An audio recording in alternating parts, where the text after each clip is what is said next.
Assalamualaikum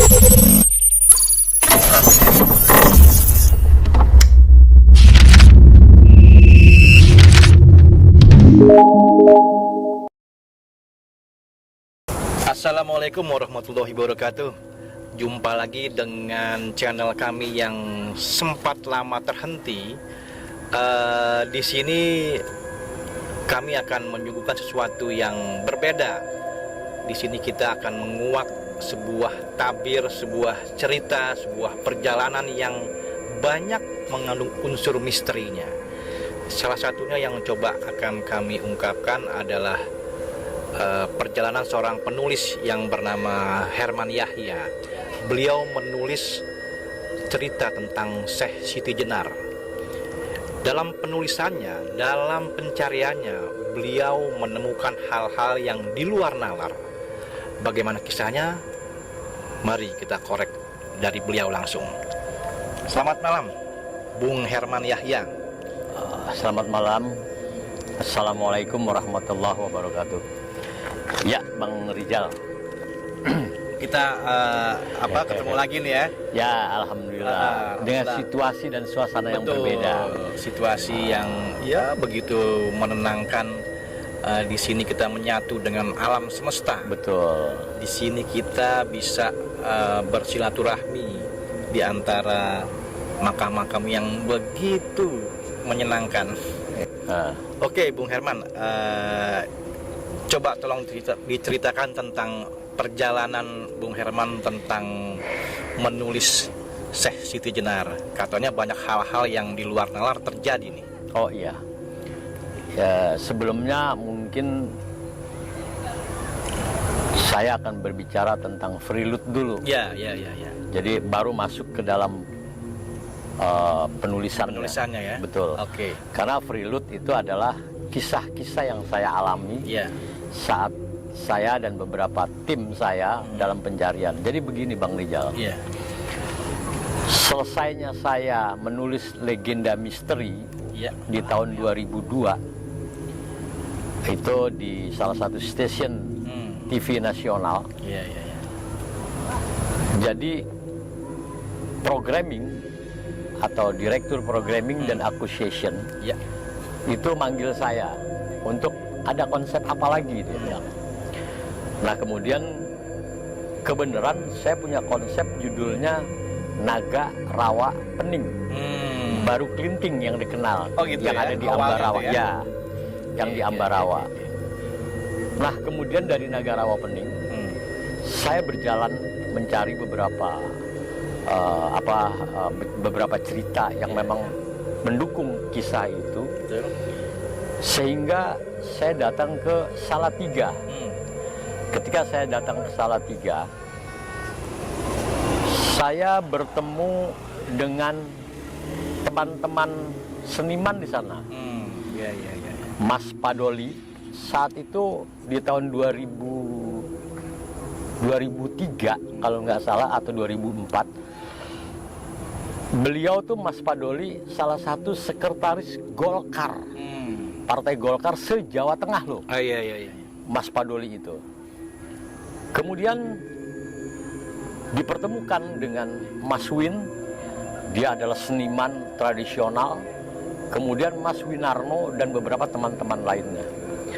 Ketika saya mencari apa yang harus saya tulis tentang Naga Rawa Pening, maka dipertemukanlah saya dengan seorang tokoh yang bernama Mbah Slamet Kahono. Nah, Mbah Slamet Kahono ini luar biasa, yang menurut konon kabarnya dari teman-teman seniman yang ada di Salatiga, itu beliau salah satu pengasuh Naga Rawa Pening. Oh gitu? Pengasuh katanya. Atau yang disebut Naga Rawa Pening itu Baru Klinting. Baru Klinting. Ya, yang kisahnya nanti di belakang lah, di episode belakang. Nah ketika saya berbicara tentang pencarian itu, memang ada hal-hal yang aneh.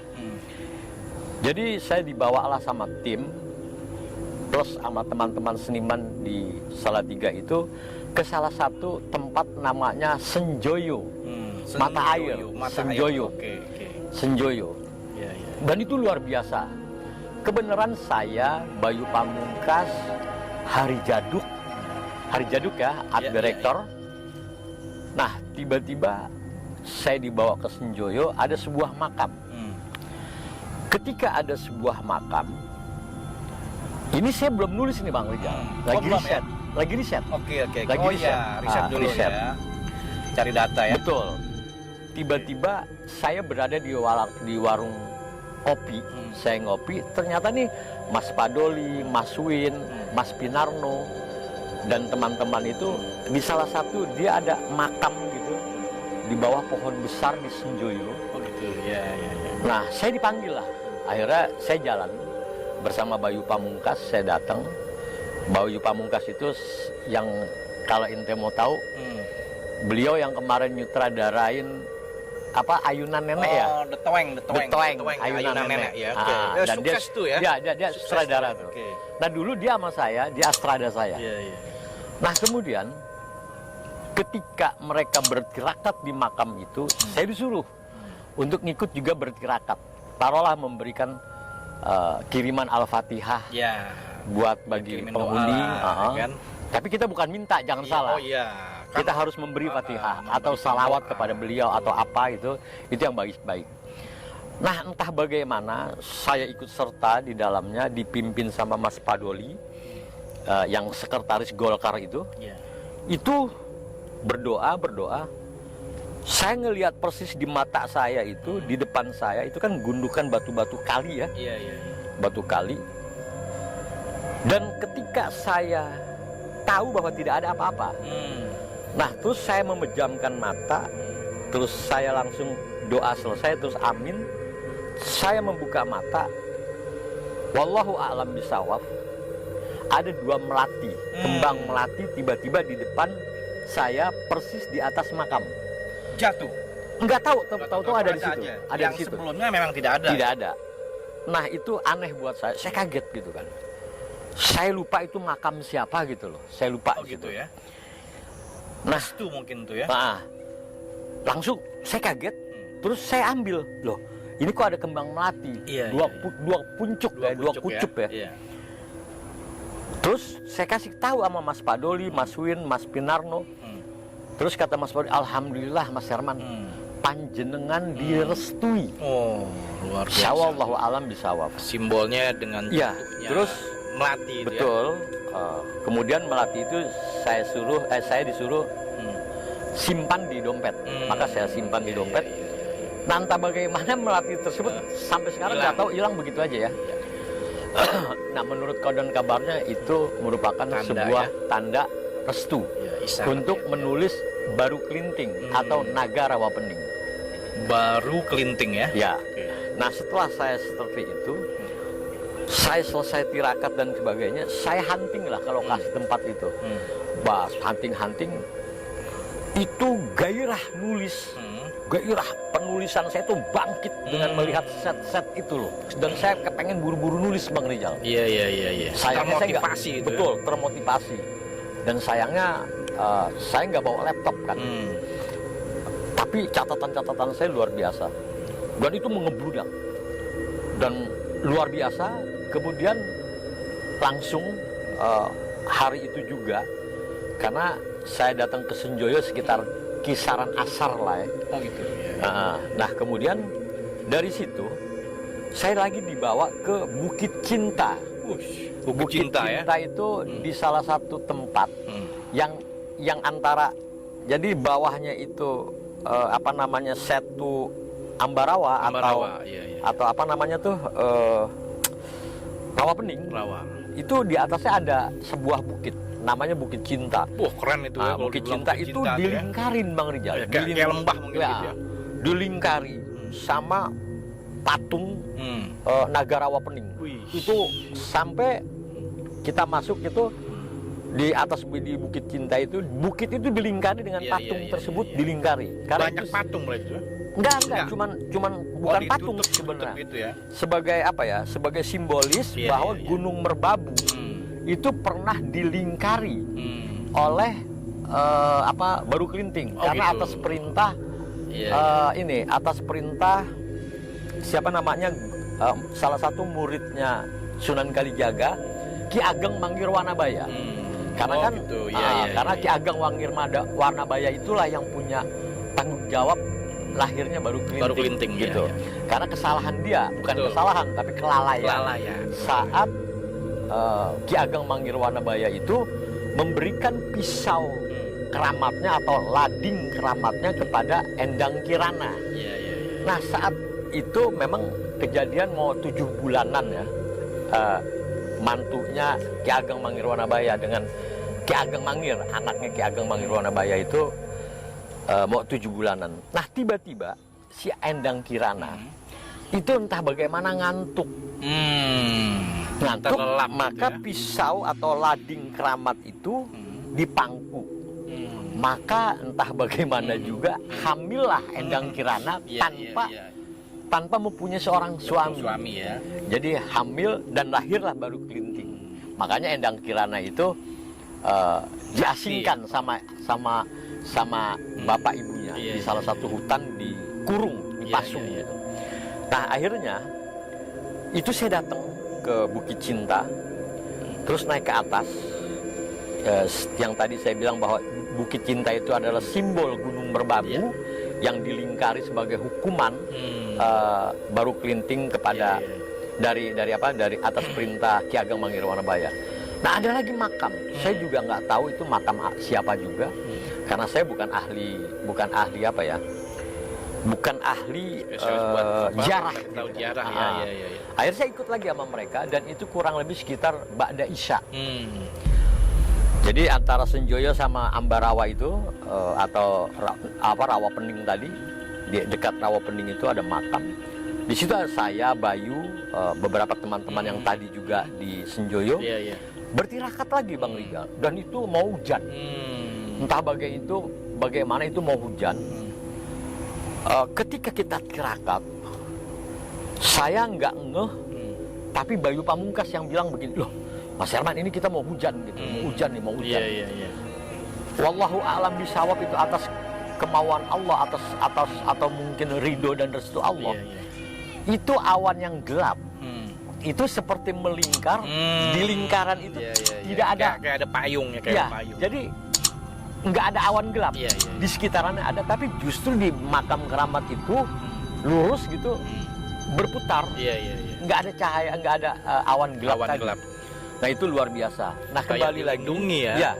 Kembali lagi kata Mas Winarno, kata Mas Padoli, kata Mas Pinarno bilang, alhamdulillah direstui lagi. Iya, alhamdulillah. Cuma saya lupa itu nama kedua makam tersebut. Waduh, sayang gitu. banget. Sayang saya lupa. Karena itu penting banget gitu informasi. Sebenarnya itu lupa gitu kan. Saya lupa bertanya karena saya mungkin terlalu gembira ada dapat restu. Betul. Nah, dari situ dia bilang dapat restu lagi dari dua keramat tadi, dua makam tersebut. Kemudian dibawalah saya ke tempat Mbah Slamet Kahono. Mbah Slamet Kahono. Mbah Slamet Kahono itu salah satu sepuh yang Di menurut desa tersebut, tadi di depan saya itu bilang bahwa beliau adalah pengasuh Baru Kelinting atau pengasuh Naga Rawa Pening. Penghuni Rawa Pening tadi, gitu kan. Maka ditemukanlah kami, tim waktu itu saya, Ari Jaduk, terus Bayu Pamungkas, termasuk ada Casper Derantau tuh, sutradara fighter. Ikut dulu juga ya. beliau. Setelah kejadian seperti itu, kita ketemu lagi ke sana. Saya minta wejangan dari Mbah Slamet Kahono, entah bagaimana ternyata bertepatan dengan saat saya datang dan saat saya berziarah, besoknya itu satu suro, Bang Rizal. Alhamdulillah. Jadi kayaknya malam momennya tepat banget gitu ya. Nah itu, jadi malam satu suro ternyata. Dan tanpa disadari. Tanpa disadari gitu loh. Saya datang ke sana, ke Salatiga. Nah, tiba-tiba Mbah Slamet Kahono bilang, Mas Herman, panjenengan harus mandi di Senjoyo. Jadi saya harus balik lagi ke Senjoyo. Balik lagi tuh. Ya, itulah saya menentang tuh hal-hal kayak gitu. Entah bagaimana karena perintah itu ada perintah, saya agak waduh kacau juga nih. Di atas jam 12 malam. Ya Allah. Karena jam masuk 12 malam harus berendam di kali Senjoyo. Di Senjoyo itu kali tadi, ya. Itu mata air. Iya, mata air gitu. Wah, itu luar biasa. Luar biasa tuh. Bagus malam luar berendam biasa. di mata air. Nah, saya agak bingung. Saya bukan menolak, tapi saya mengatakan mohon maaf nih akhirnya kepada Mbah Slamet Kahono dan yang lain-lain. saya agak bingung gitu Iya, kan. iya. Akhirnya Apa nggak nih usah lah. maksudnya gitu ya, Iya, mungkin ya? saya bilang gini, nggak usah lah, ntar malah rematik lagi kan gitu Iya, kan. iya. Akhirnya Iya dong. kami sama teman-teman, udahlah kita balik ke penginapan. Ah. Sebenarnya kami nginap di Ambarawa, Iya, iya. di salah satu losmen di Losmen, Ambarawa ya. di sana. Nah dari situ besoknya saya diomelin sama Mbah Slamet Kahun, Iya, iya, iya. karena saya tidak Mengikuti. mematuhi perintah Iya, iya. beliau. Nah udah, tapi saya masih bergerak-gerak bahwa pikiran saya harus nulis saat Iya, itu iya, juga. iya. Dan saya langsung pulang Bang Rijal. Saya langsung pulang. Ketika saya pulang, itu beberapa 2-3 hari setelah saya sampai di rumah, saya buka itu, saya nyalakan komputer Iya, apa semua, iya. langsung saya Nulis. nulis. Dan saya bikin freeload-nya. Iya, iya, iya. Saya bikin freeload bahwa saya sudah berpikir tentang segmentasi dan seterusnya. Memang awalnya Naga Rawa Pening, judul itu. Naga Rawa Pening. Naga Ya? Rawa Pening. Itu konsep awalnya memang berjudul Naga Rawa Naga Pening. Rawa Ya? Pening. Oke. Namun ketika selesai saya sudah membuat freeload dan sinopsis Iya. serta satu episode serial, maka saya bawa ke salah satu stasiun TV, Iya. ya sebutlah nggak apa-apa, Iya. TPI waktu itu. Iya, waktu itu ya. Waktu itu Iya, TPI iya, iya. 2023-an, 2023, Iya. 2003. 2003. 2003. Iya, oke. Saat itu ketua direktur programmingnya adalah Mbak Yayu. Ibu ya, Yayu. Ibu Yayu ya. Ibu Yayu. Ya, ya. Dan association-nya itu Ibu Dini. Bu Dini ya. Kalau nggak sekarang, itu kalau ya, nggak iya benar. kalau nggak salah, sekarang beliau Ibu Dini ada di Pindah ya, RCTI deh. pindah ya, pindah. RCTI deh. Iya, udah Terus hijrah, Ibu Yayu ada di hijrah. Global tuh, di Betul, Global TV. betul. Nah, kami meeting lah Ya. bersama Golden. Golden itu sutradara fighter yang Fighter, dulu di fighter. salah satu Iya, iya, film iya. Jaka Tingkir. Iya. Terus kami meeting di TV di TPI, tiba-tiba Ibu Dini justru yang menyatakan, Mas Herman ini nggak cocok kalau Naga Rawa Pening. Iya, iya. Bagaimana kalau Kemelut Sunan Kalijaga? Karena saya membuat segmentasi, itu ada 3 segmentasi. Iya. Jadi memang ujung pangkalnya itu tentang konsep Sunan Kalijaga. Kalijaga. Ya, konsepnya sebetulnya Sunan Kalijaga. Betul. Akhirnya Ibu Dini Nah. dan Ibu Yayu sepakat judulnya Betul. dirubah, diganti menjadi Kemelut Iya. Kalijaga atau Sunan Karena Kalijaga. lebih dikenal Ya, gitu ya. karena memang ada tiga Betul, segmen betul, Bang betul. Rijal. Iya, iya, iya. Pertama begini, saya menulis cerita plotnya Sunan Kalijaga saat itu kan dia wafat 136 tahun kan usianya. Betul, betul. 136 tahun. Nah jadi dari katakanlah seperti Rasulullah itu kan 40 tahun diangkat menjadi Rasul Iya. atau menjadi Nabi. Saya menyatakan bahwa sama halnya lah katakanlah Sunan Kalijaga itu diangkat menjadi wali umur 40. Iya, iya, iya. Nah artinya dari umur 41 sampai 136 peristiwa-peristiwa, persoalan-persoalan, polemik-polemik atau apa ya, kejadian-kejadian itu mungkin ratusan Iya, atau iya, ribuan itu di usia peristiwa. setelah Ya apa? dari 41 Iya, sampai 40 ke atas 136 ya, iya, tahun. iya. Itu kan lama. Betul, betul, banyak peristiwa. Nah ternyata ketika saya pilih ada hal yang 3 luar biasa. Iya. Apa tuh? Segmentasi pertama, Iya. saat Sunan Kalijaga menghadapi Syekh Siti Jenar.